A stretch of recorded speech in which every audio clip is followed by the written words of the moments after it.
Tu as des problèmes à récupérer, ton sommeil n'est pas réparateur, tu as parfois des douleurs à l'estomac ou des picotements dans les jambes, qui sont autant de signes que t'envoie ton corps. Ces signaux sont les effets collatéraux de ton rythme dans cette ère actuelle et qui sont radicalement et totalement différents d'il y a 100 ans.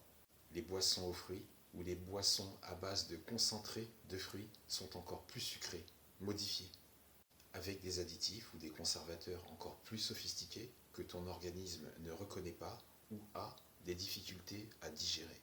L'alimentation industrielle actuelle est encore plus ultra transformée qu'il y a 30 ans.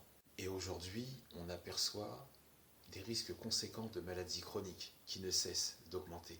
Ces aliments ultra modifiés sont un tremplin au risque accru de surpoids, d'obésité, de diabète type 2, hypertension artérielle, qui sont les précurseurs des futures maladies cardiovasculaires.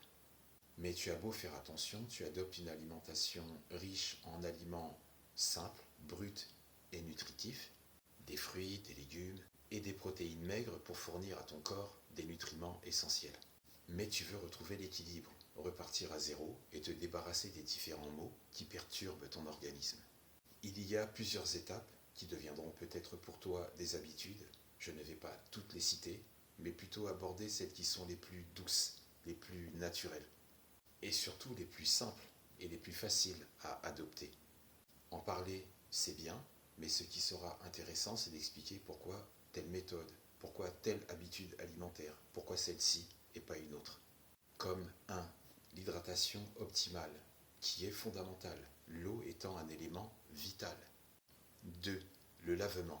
Est-ce vraiment bon pour la santé, oui ou non, et surtout à quelle fréquence? 3. La purge. Quels en sont les bienfaits ou pas? Quelle différence il y a entre le lavement et la purge? 4. Le rééquilibre alimentaire.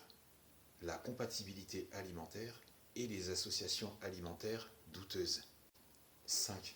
Les activités physiques, légères, douces ou non. Comment bouger, comme la marche, le jardinage, tout ce qui peut favoriser une bonne circulation du sang.